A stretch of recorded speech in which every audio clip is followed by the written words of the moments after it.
اللہ کے محبوب علیہ السلام کے دل مبارک میں یہ خیال آیا کہ میری امت کی عمریں تو بڑی تھوڑی ہوں گی، تو کیسے اتنی لمبی نیکیاں کر سکیں گے؟ تو اللہ تعالیٰ نے پھر لیلۃ القدر عطا فرمائی۔ گویا اس ایک رات میں جو آدمی نیکی کرے، 1000 دن نہیں، کتنا لوگوں کو شوق ہے کہ کوئی ایسا جیک لگے، یکدم میری ساری چیزیں بڑھ جائیں، تو اس پر بھی تو ذرا غور کرے نا۔ یہ ایک رات 1000 دن سے نہیں، 1000 مہینے سے افضل ہے۔ 1000 یکدم آپ کی نیکیوں کی عمر 1000 ماہ تک چلی جاتی ہے، کتنی بڑی فضیلت کی بات ہے۔ میرے رسول کریم صلی اللہ تعالی علیہ وآلہ وسلم خاص توجہ دلاتے، اس رات کے حوالے سے خاص توجہ دلاتے۔ اور یہ رات کب ہوتی ہے؟ صحیح حدیث میں موجود ہے، نبی پاک صلی اللہ تعالی علیہ وسلم نے فرمایا کہ اسے رمضان کے آخری عشرے میں تلاش کرو۔ گویا یہ جو 5 طاق راتیں ہیں نا، 21ویں، 23ویں، 25ویں، 27ویں، 29ویں، ان طاق راتوں میں اس رات کو تلاش کرو۔ اس رات اللہ کے فرشتے نازل ہوتے ہیں، آسمان دنیا پر، زمین پر فرشتے اترتے ہیں۔ حضرت جبریل امین علیہ السلام انہیں لے کر کے آتے ہیں، اور فرشتے کیا کرتے ہیں کہ جو بندہ اس رات اللہ کی یاد میں موجود ہو، جو بندہ اللہ تبارک و تعالیٰ کے ذکر میں موجود ہو، جو بندہ اس دن اللہ تبارک و تعالیٰ کی بارگاہ میں کسی بھی طور پر حاضر ہو، فرشتے اس کے لیے دعائے مغفرت بھی کرتے ہیں اور رب کی بارگاہ میں التجائے رحمت بھی کرتے ہیں۔ اور ایک روایت میں ہمیں یوں بھی ملتا ہے کہ فرشتے اس سے مصافحہ بھی کرتے ہیں، ہاتھ بھی ملاتے ہیں۔ دیکھیے نا کتنی سعادت مندی ہے کہ انسان عبادت کر رہا ہو اور فرشتے اس کی زیارت کو آئیں۔ ہمارے صوفیاء فرماتے ہیں تو پکا پروگرام بنا لے عبادت کا، فرشتے کئی بار تیری زیارت کو آیا کریں گے۔ اور پھر ایک اور بات یہاں بڑی قابل توجہ ہے کہ انسان جب محسوس کرتا ہے نا مجھے کچھ دیکھ رہا ہے، تو ذرا اس کی عبادت کا انداز بھی تھوڑا تبدیل ہو جاتا ہے۔ تو اگر یہ ذہن ہو ہمارا کہ ہمیں فرشتے دیکھ رہے ہیں اور وہ والی مخلوق دیکھ رہی ہے جو ہماری ڈائری ڈائریکٹ لے جا کے ہمارے رب کی بارگاہ میں پیش کرے، تو پھر کچھ زیادہ ہی توجہ مسلمان کی ہونی چاہیے، زیادہ ہی انہماک ہونا چاہیے، وہ کھو جائے۔ ٹھیک ہے ہم کمزور بھی ہیں، ہمارے اندر کچھ پریشانیاں بھی ہیں، ہماری بیماریاں بھی ہیں، ہم لاغر بھی ہیں، ضعف بھی آ جاتا ہے، تھکاوٹ بھی ہمیں آ لیتی ہے، لیکن لمبی تو بات ہی کوئی نہیں، 5 تو طاق راتیں ہیں۔ حضرت سیدہ عائشہ صدیقہ رضی اللہ تعالیٰ عنہا ارشاد فرماتی ہیں کہ جب رمضان کا آخری عشرہ شروع ہوتا تھا نا، تو نبی پاک اپنی کمر کس لیتے تھے عبادت کے لیے، خود بھی رات کو اٹھتے تھے، ہمیں بھی جگاتے تھے، کیونکہ سونے کے دن تو نہیں، یہ تو جاگنے کے دن ہے۔ ساون کی کالی راتوں میں جب بوندا باندی ہوتی ہے، وہ راتوں کو اٹھ اٹھ روتے ہیں جب خلقت ساری سوتی ہے۔ یہ رب کے بندوں کی شان ہے۔ اور ویسے بھی درویش کہتے ہیں کہ رات پوے تے بے درداں نو نیند پیاری آوے، درد منداں نو تے یاد سجن دی ستیاں وی آن جگاوے۔ تو یہ وقت ہے خاص، اس خاص وقت اس بات کی طرف ضرور توجہ کرنی چاہیے۔ اور یہ جو کہا گیا نا کہ فرشتے نازل ہوتے ہیں بِإِذْنِ رَبِّهِمْ مِنْ كُلِّ امر، اللہ کے حکم سے آتے ہیں اور ہر کام کے لیے، ہر امر خیر کے لیے آتے ہیں۔ تو اس میں بھی ہمارے مفسرین نے لکھا ہے کہ وہ تمہارے لیے پورے سال کا فیصلہ کریں گے کہ تمہیں کیا دیا جائے گا، تم کیا حاصل کرو گے اللہ تبارک و تعالیٰ کی بارگاہ سے۔ تو اس کا معنی یہ ہوا کہ پھر تو یہ لینے کی رات ہے۔ ایسا نہ ہو کہ فرشتے آئے ہوں رب کی بارگاہ سے یہ پیغام کرم ہو کہ دینا ہے اور لینے والے سو رہے ہوں، وہ آرام میں ہوں۔ تو یاد رکھیں خیرات اسی کے پیالے میں آتی ہے جس کا پیالہ سیدھا ہوتا ہے، اور اگر پیالہ ہی سیدھا نہ ہو تو خیرات پھر پیالے میں نہیں آیا کرتی۔ تو پھر اس کو جو کہا گیا نا کہ یہ سلامتی والی ہے، تو اس میں ایک اور بات بھی ہمارے پھر مفسرین نے لکھی ہے کہ اس رات، شیطان تو ویسے ہی قید ہے، اس رات بندے کا نفس بھی نہیں اسے تنگ کرتا۔ یہ طاق راتیں اتنی حسین ہے کہ تھوڑی سی بندہ ہمت کرے تو اللہ عبادت کے لیے اس کے دل کو قرار عطا کر دیتا ہے، اسے سکون ملتا ہے، طبیعت ٹھنڈی ہو جاتی ہے اور وہ بڑے ذوق کے ساتھ اللہ کی عبادت کرتا ہے۔ انا انزلناہ فی لیلۃ القدر، فرمایا بے شک ہم نے قرآن کو شب قدر میں نازل کیا، کسی تفسیر کی ضرورت نہیں۔ کیا بات ہے، ارشاد فرمایا وما ادراک ما لیلۃ القدر، اور آپ کیا جانیں کہ شب قدر کیا ہے؟ لیلۃ القدر خیر من الف شہر، فرمایا شب قدر بہتر ہے 1000 مہینوں سے، ایک رات ہے اور بہتر ہے 1000 مہینوں سے۔ تنزل الملائکۃ والروح، اترتے ہیں اس میں فرشتے اور روح القدس، فیہا اس میں، باذن ربہم اپنے رب کے حکم سے، من کل امر ہر کام کے لیے، رزق بانٹتے ہیں، خیر بانٹتے ہیں، کرم بانٹتے ہیں، ہر کام کے لیے اترتے ہیں۔ سلام ہی حتی مطلع الفجر، یہ سراسر سلامتی ہے یہاں تک کہ فجر طلوع ہو جائے۔ تو رمضان کی آخری 10 راتوں میں زیادہ تر بزرگوں نے لکھا ہے کہ یہ شب قدر ہوتی ہے، آخری جو طاق راتیں ہوتی ہیں آخری 10 دنوں میں، تو کوشش کریں کہ ان ایام کے اندر لیلۃ القدر کو تلاش کریں اور قرآن مجید پر اگر ہم غور کریں تو رسول کریم صلی اللہ تعالی علیہ وسلم نے اس سورہ مبارکہ پر اتنا غور کیا کہ نبی پاک علیہ السلام نے تو اعتکاف کا مقصد ہی شب قدر کی تلاش قرار دیا کہ شب قدر کو تلاش کرو، وہ رات اگر تمہیں مل گئی تو وہ 1000 مہینوں سے افضل ہے، اسے ڈھونڈو، جو اسے پا گیا وہ بڑی مراد کو پہنچ گیا۔ پھر اس سے آگے سورہ بینہ ہے، اس صورت میں بھی مختلف مضامین کے ساتھ ایک بات آخر میں جو بیان کی گئی وہ بڑی قابل توجہ ہے۔ ارشاد فرمایا کہ ان الذین کفروا، وہ لوگ جنہوں نے کفر کیا، من اہل الکتاب والمشرکین، اہل کتاب سے اور مشرکین میں سے، فی نار جہنم خالدین فیہا، وہ آتش جہنم میں ہمیشہ رہیں گے، اولئک ہم شر البریہ، فرمایا یہ ساری مخلوق سے بدتر ہیں، کفر کرنے والے ساری مخلوق سے بدتر ہیں۔ ان الذین آمنوا وعملوا الصالحات اولئک ہم خیر البریہ، بے شک جو لوگ ایمان لائے اور نیک اعمال کرتے رہے وہ ساری مخلوق سے بہتر ہیں۔ اور پیچھے جو سورۃ 3 میں ذکر آ رہا تھا، اس آیت نے اس کی مزید تفسیر کر دی، فرمایا جو مشرک ہو جائے، انسانیت کے اصول بھول جائے، جو کفر کرے، ظلم کرے، وہ ساری مخلوق سے بدتر، اور جو نیک کام کرے، اللہ اور اس کے محبوب کی اطاعت کرے، وہ ساری مخلوق سے بہتر ہے۔ جزاؤہم عند ربہم جنات، ان کی جزا ان کے رب کے پاس باغات ہیں، عدن تجری من تحتها الانہار، جو ہمیشہ رہنے والے ہیں، جن کے نیچے نہریں بہ رہی ہیں، خالدین فیہا ابدا، وہ اس میں ہمیشہ رہیں گے۔ رضی اللہ عنہم ورضوا عنہ، اللہ تعالیٰ ان سے راضی ہوا اور وہ اللہ سے راضی ہوئے۔ ذالک لمن خشی ربہ، اس لیے کہ وہ اپنے رب سے ڈرتے ہیں۔ اس سے آگے سورۃ الزلزال ہے، اس کے اندر اللہ تبارک و تعالیٰ نے وقوع قیامت کا ذکر فرمایا ہے کہ جب زمین تھر تھرا جائے گی اور اپنے بوجھ باہر پھینک دے گی، اذا زلزلت الارض زلزالہا واخرجت الارض اثقالہا، جب زمین شدت کے ساتھ کانپے گی اور اپنے بوجھ باہر پھینکے گی، وقال الانسان ما لہا، تو انسان کہے گا ہائے میرے ساتھ کیا ہوا، یہ کیا بنا۔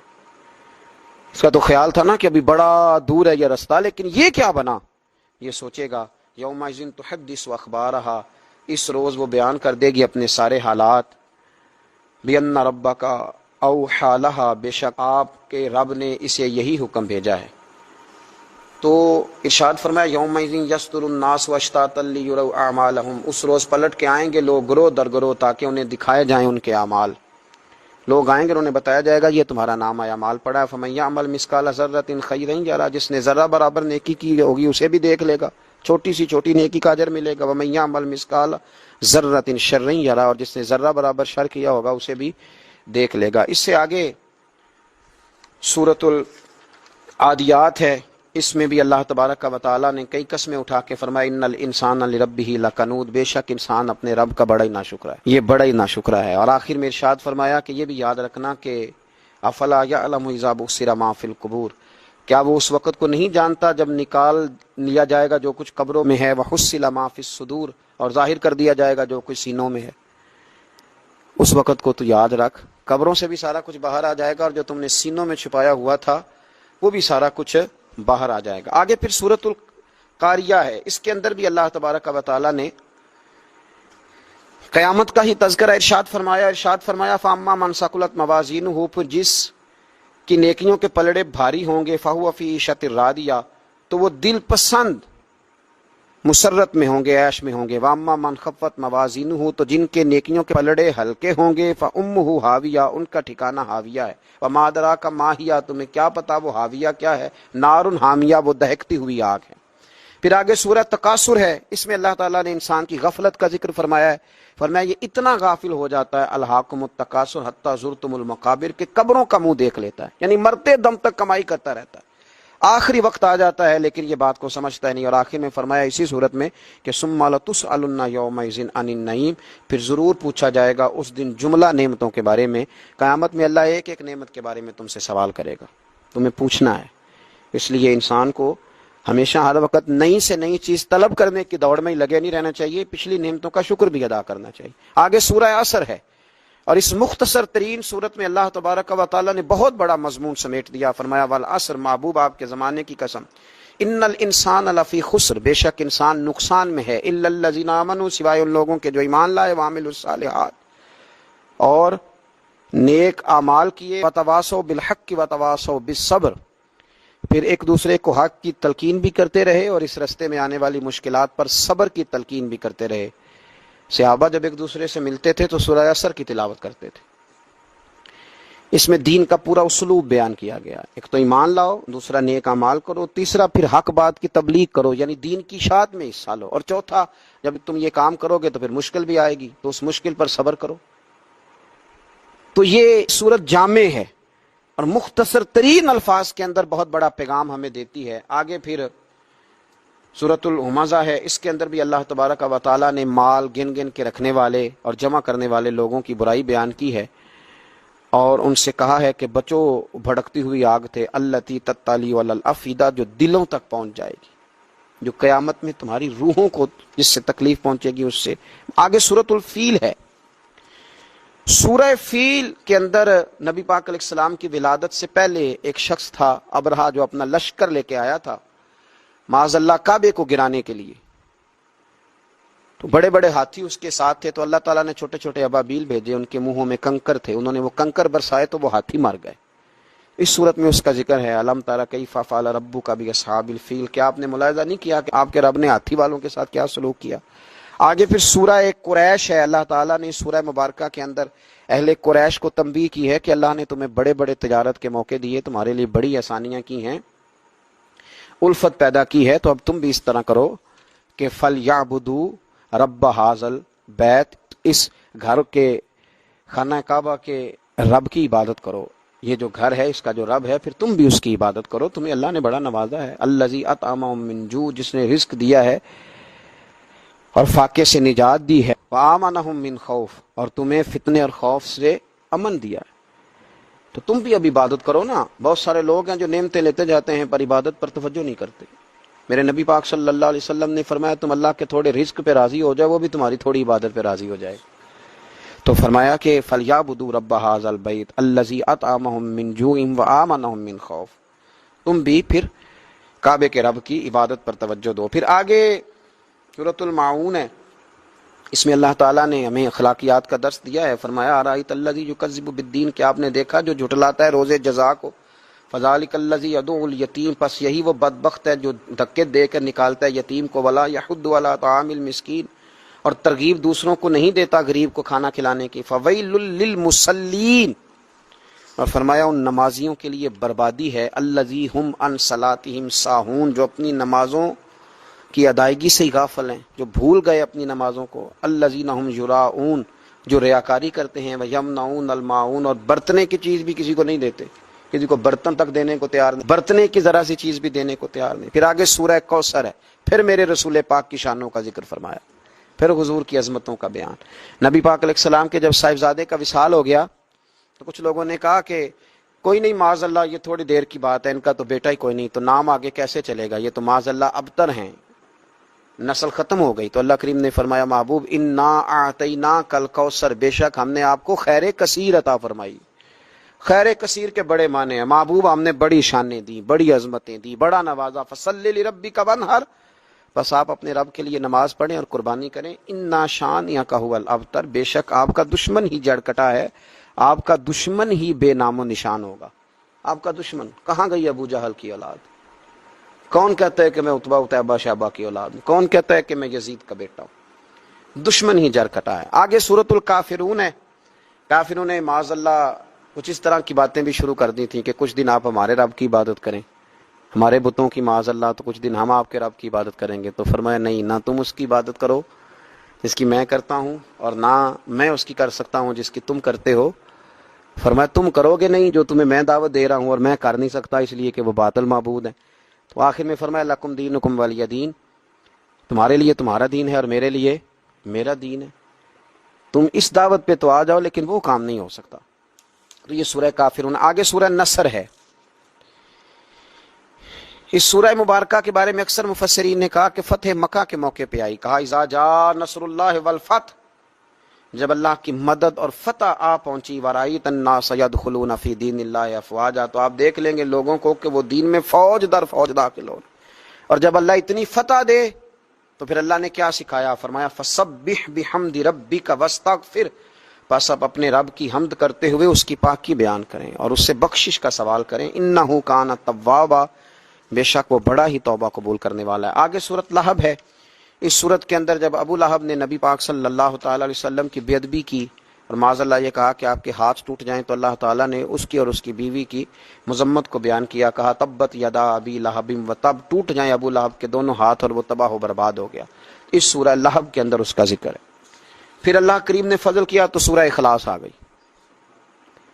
کیا بات ہے، کافر پوچھنے لگے تمہارا رب کس طرح کا ہے، معاذ اللہ کیا کیفیت ہے، کس چیز کا بنا ہے، کیا خوبصورت ہے، اور اللہ کی کیا شانوں کا ذکر ہے۔ فرمایا قل هو اللہ احد، اے محبوب آپ فرما دیجئے کہ اللہ ایک ہے، اللہ الصمد، اللہ بے نیاز ہے، لم یلد ولم یولد، نہ اس نے کسی کو جنا اور نہ وہ جنا گیا۔ فرمایا ولم یکن لہ کفوا احد، اور اس کا کوئی ہمسر نہیں۔ میں ترجمہ کروں تو یوں کروں گا کہ اس جیسا ہے ہی کوئی نہیں، اس جیسا اس کا کوئی ہمسر نہیں، کوئی ہم پایا نہیں۔ ایک صحابی کے مقتدیوں نے، وہ امام بھی تھے، تو ان کے مقتدیوں نے شکایت کی کہ ہر رکعت میں سورۃ اخلاص کی تلاوت کرتے ہیں۔ تو نبی پاک صلی اللہ علیہ وسلم نے ان سے پوچھا کہ کیوں تم ہر رکعت میں یہی پڑھتے ہو؟ کہنے لگے یا رسول اللہ مجھے اس سے محبت ہی بڑی ہے۔ فرمایا سورۃ اخلاص سے پیار کرتے ہو؟ حضور بڑا؟ فرمایا پھر یہ تمہیں جنت میں لے جائے گی ساتھ۔ اور فرمایا جو اس سورہ مبارکہ کو 3 دفعہ پڑھے گا اللہ پورا قرآن پاک پڑھنے کا ثواب عطا فرمائے۔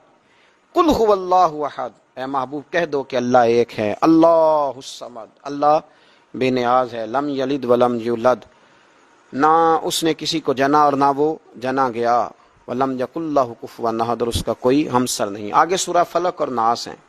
اکثر مفسرین نے لکھا یہ دونوں صورتیں اکٹھی نازل ہوئیں۔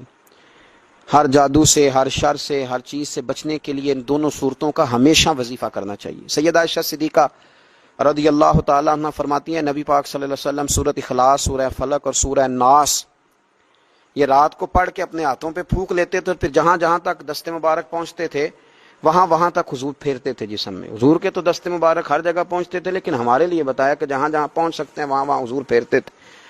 اور بچوں پر بھی پڑھ کے دم کرنے کے لیے روایات موجود ہیں، سورہ فلق اور سورہ ناس۔ تو بڑی خوبصورت صورتیں ہیں، ان کو یاد کرنا چاہیے، ہر وقت ان کی تلاوت کرتے رہنا چاہیے۔ اللہ تعالیٰ سمجھنے کی توفیق عطا فرمائے۔ اللہ کریم نے سورہ فلق کے اندر ارشاد فرمایا قل اعوذ برب الفلق، آپ عرض کیجئے کہ میں پناہ لیتا ہوں صبح کے پروردگار کی، من شر ما خلق، ہر اس چیز کے شر سے جسے اس نے پیدا کیا ہے، اللہ کی پیدا کی ہوئی چیزوں کے شر سے میں اللہ کی پناہ لیتا ہوں۔ ومن شر غاسق اذا وقب، اور رات کی تاریکی کے شر سے جب وہ چھا جائے۔ زیادہ شر رات کو پھیلتا ہے، زیادہ گناہ رات کو ہوتے ہیں، رات کی تاریکی کے شر سے جب وہ پھیل جائے۔ ومن شر النفاثات فی العقد، اور ان کے شر سے جو پھونکے مارتی ہیں گرہوں پر۔ جب جادو کرتے تھے نا دور جاہلیت میں لوگ، تو وہ گرہ لگا کے اس میں پھونکتے تھے، فرمایا ان کے شر سے بھی پناہ مانگتے ہیں۔ ومن شر حاسد اذا حسد، اور حسد کرنے والوں کے شر سے جب وہ حسد کرے۔ جو لوگ یہ پڑھتے ہیں تو جو بھی جادو ٹونا کریں گے وہ سب انشاءاللہ تعالی دور ہو جائے گا۔ پھر آگے ارشاد فرمایا قل اعوذ برب الناس، اے حبیب عرض کیجئے میں پناہ لیتا ہوں سب انسانوں کے پروردگار کی، مالک الناس، سب انسانوں کے بادشاہ کی، الہ الناس، سب انسانوں کے معبود کی، من شر الوسواس الخناس، بار بار وسوسہ ڈالنے والے، بار بار پسپا ہونے والے کے شر سے، جو بار بار پیچھے پسپا کیا جاتا ہے، شیطان بھگایا جاتا ہے، پھر پسپا ہو کے پھر آتا ہے، پھر حملہ کرتا ہے۔ الذی یوسوس فی صدور الناس، وہ جو وسوسے ڈالتا رہتا ہے لوگوں کے دلوں میں، من الجنۃ والناس، خواہ وہ جنات میں سے ہو یا انسانوں میں سے ہو۔ صدق اللہ العظیم، صدق اللہ العظیم، صدق اللہ العظیم۔ بے شک رب کریم نے جو کہا وہ سچ فرمایا، حق فرمایا۔ بے شک قرآن راہ ہدایت ہے، بے شک قرآن ہی سے قیامت تک ہدایت ملے گی، بے شک قرآن ہی ہدایت کا سرچشمہ ہے، بے شک قرآن ہی کے ذریعے اللہ قوموں کو عروج دے گا، بے شک قرآن کو چھوڑ کر ہی لوگ زوال پذیر ہوں گے، بے شک قرآن ہی قول فیصل ہے، بے شک قرآن ہی سچی کتاب ہے، بے شک قرآن ہی ہدایت کا اصل سرچشمہ ہے۔ اللہ ہمیں قرآن کے سمجھنے میں خطاؤں سے محفوظ کرے۔